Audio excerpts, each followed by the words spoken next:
Hudaybiyah teh terkenal dengan Sulhul Hudaybiyah. Bai'at tahta syajarati ridwan, daya paridwan. Jadi tahun kagenep Hijriah, Nabi bermimpi, mimpi masuk kota Mekah dengan aman. Nabi bisa tawaf di Baitullah dengan aman. Mimpi Nabi wahyu. Berarti perintah haji. Jadi perintah haji tahun kagenep. Nah, sementara untuk bisa berhaji langsung di tahun ke-6 tidak mungkin. Karena antara Quraisy dengan Madinah sedang bermusuhan kan. Maka Nabi mengumumkan ke para sahabat tentang mimpinya tersebut dan mengajak untuk umroh gitu. Urang awali we ku umroh. Nya dari mulut ke mulut yang Nabi sampaikan tuh saling memberitahu terkumpul we 1.500 orang sahabat. Atau mereka senang mendengar akan ke Mekah. Sudah kangen tuh tos sono ke kampung halaman 6 tahun sudah ditinggalkan. Ya tujuannya bade umroh.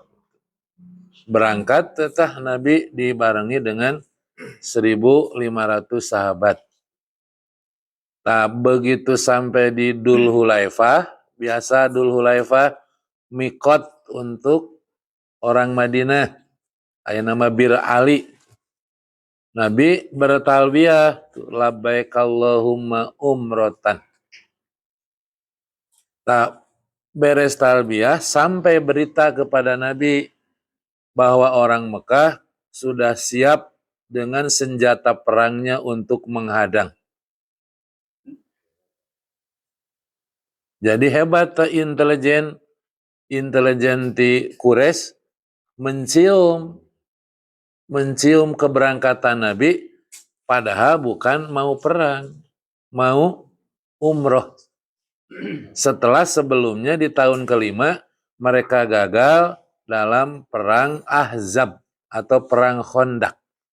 Kan perang Khandaq orang Quraisy berkoalisi dengan orang Yahudi menggalang kekuatan 10.000.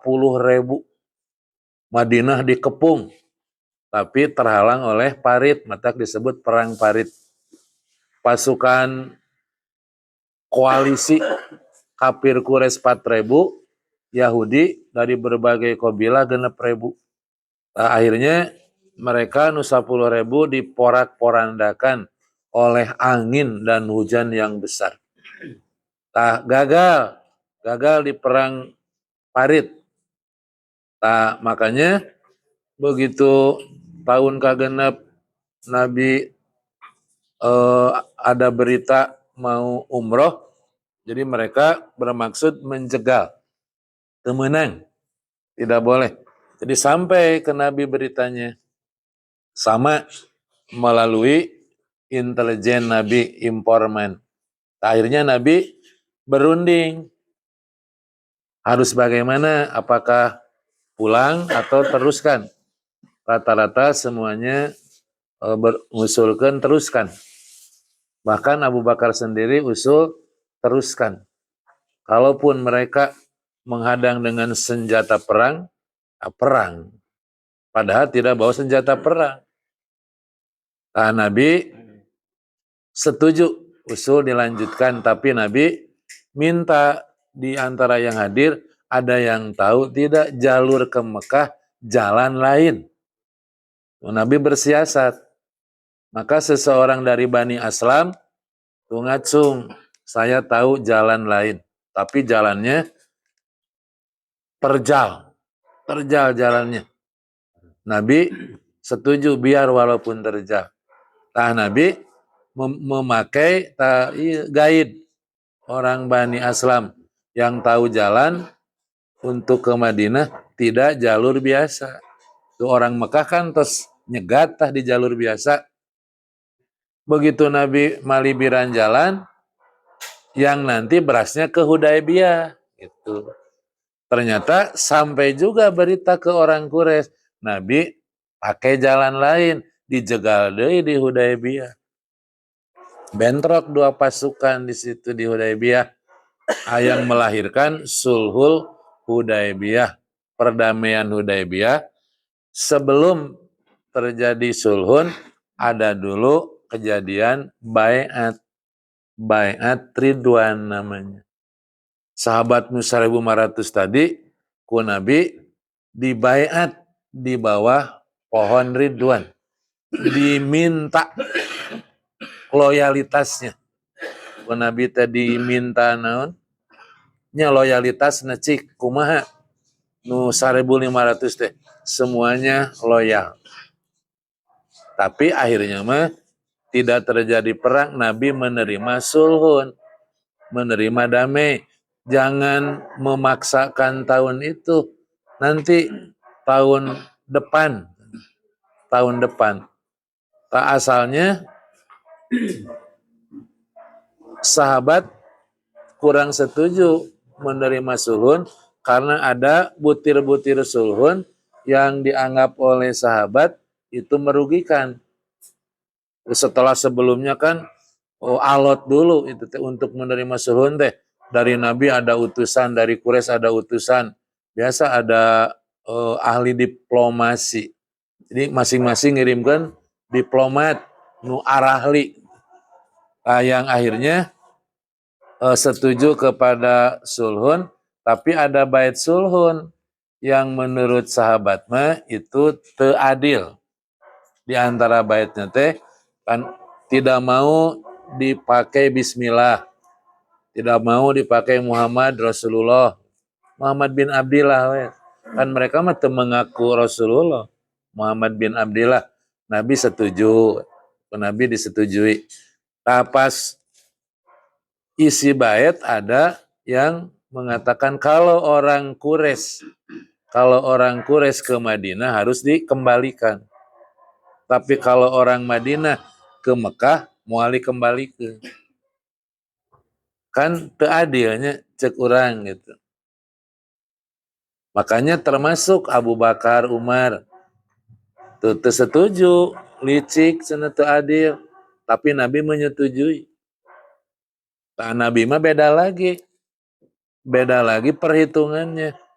Kalau orang Quraisy ke Madinah harus dikembalikan. Biarlah kalau ada orang Quraisy ke Madinah dikembalikan. Tapi kalau orang Madinah ke Mekah mau dikembalikan, Nabi berpikir moal aya orang Madinah nu ka Mekah. Murtad berarti nu ka Mekah deui mah. Moal aya nu murtad. Kalau orang Mekah ke Madinah berarti masuk Islam. Itu masuk Islam ke Madinah badai masuk Islam. Nah, cuman resikonya harus dikembalikan. Disetujui eta sulhun teh. Cuman tadi resikonya orang Mekah ke Madinah dikembalikan ku Nabi. Itu nu lalemah, nu kelompok mustadafin, mereka kan tidak bisa hijrah bersama Nabi, sudah masuk Islam, tapi mereka tetap tinggal di Mekah.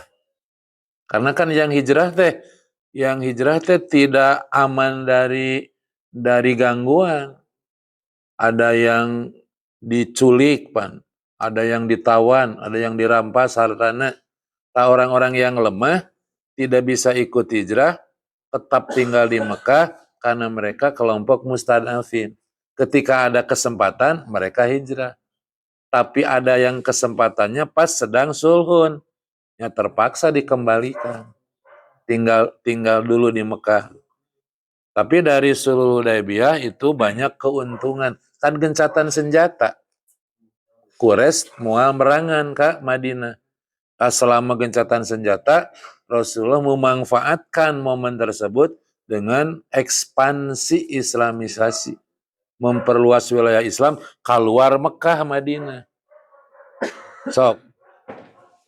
Waktu umroh 1.500. Tahun ke-7 terjadi perang Khaybar, pasukan kaum muslimin tos bertambah tos 7.000. Tahun ke-8 naklukkeun Mekah tos 10.000. Jadi di rangka Sulhul Hudaybiyah, gencatan senjata, banyak yang masuk Islam.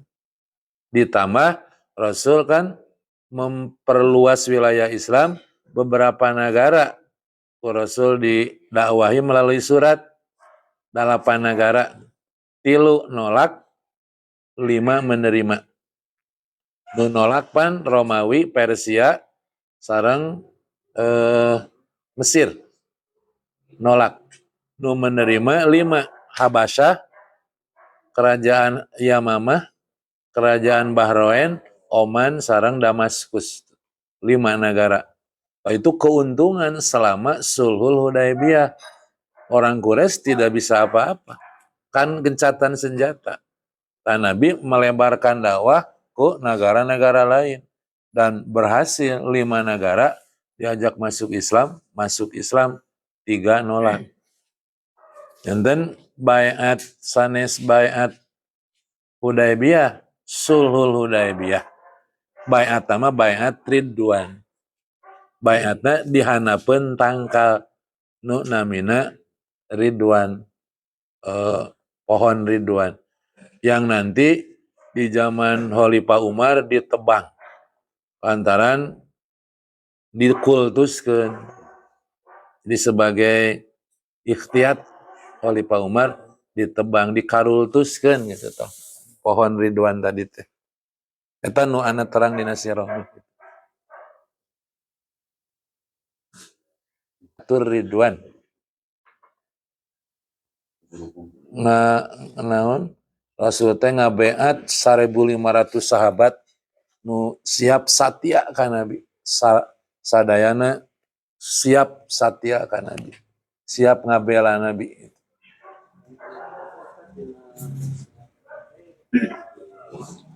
Kumaha? Henteu. Sanes sahadat eta siap untuk mati gitu. Walaupun harus perang, kumaha lamun perang siap. Tapi Nabi menghindar, damai. Jadi sanes beat ngucapkeun 2 kalimat syahadat. Jadinya mah engke beat teh pan siga baiat Aqobah.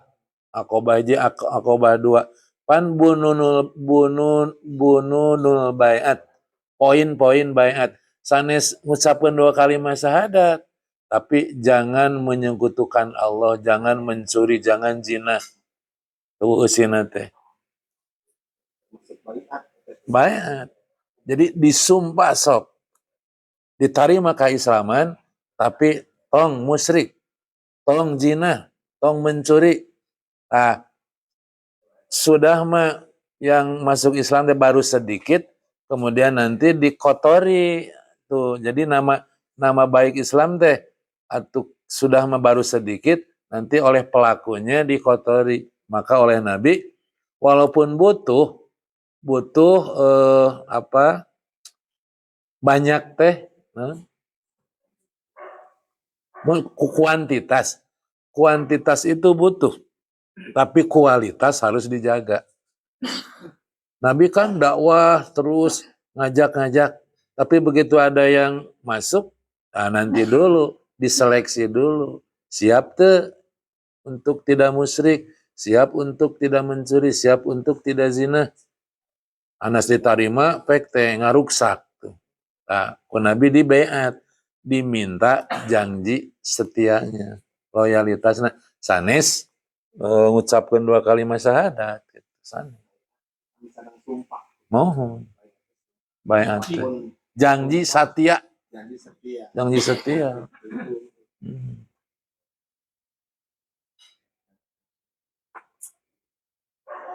Panti ayabiu. Jadi ngajual, dibeli. Jadi jual beli non kasatiaan. Ini salah kaprah tuh kalau baiat ditarjamakan karena 2 kalimat syahadat saja. Di baiat Aqobah 1, baiat Aqobah 2, teu aya. Da atos marasuk Islam. Oleh Nabi diseleksi.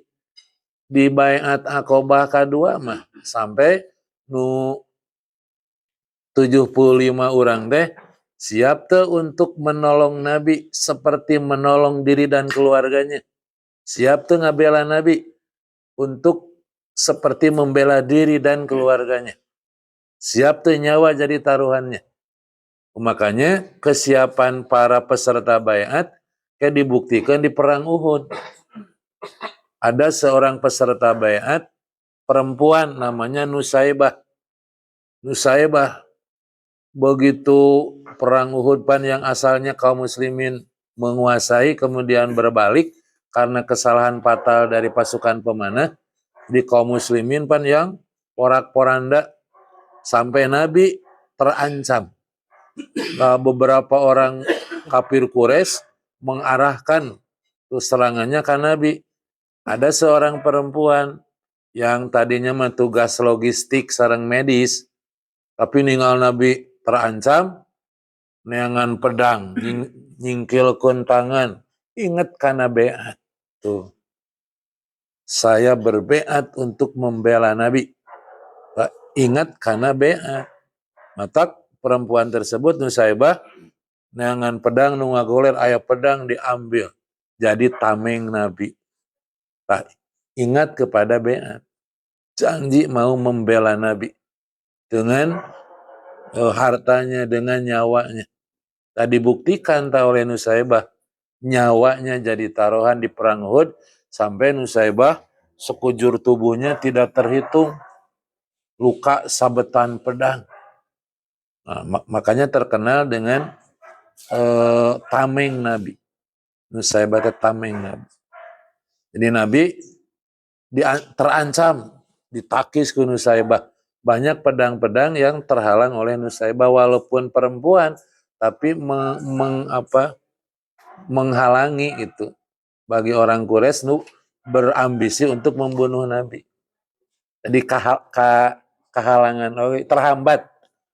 Jadi Nusaibah menghambat gerakan orang kafir Quraisy bersemangat, berambisi menghabisi Nabi, terhambat gerakannya walaupun oleh seorang perempuan. Nusaibah itu begitu melihat Nabi terancam, ingat karena janji di baiat Aqobah, mau membela Nabi. Cul we tugas medis sareng ngaliwat mah. Tugas istri mah eta logistik sareng medis nu tatu nu luka di ubaran ningan Nabi terancam mah lengan bajuna singgilkeun milarian pedang aya pedang ngagoler diambil dianggo nakisan. Jadi terhambat gerakan beberapa orang kafir Quraisy yang berambisi menghabisi Nabi itu. Itu nu ana apal mah. Kebetulan atos bahas di pelajaran sirah, jadi rada katalar.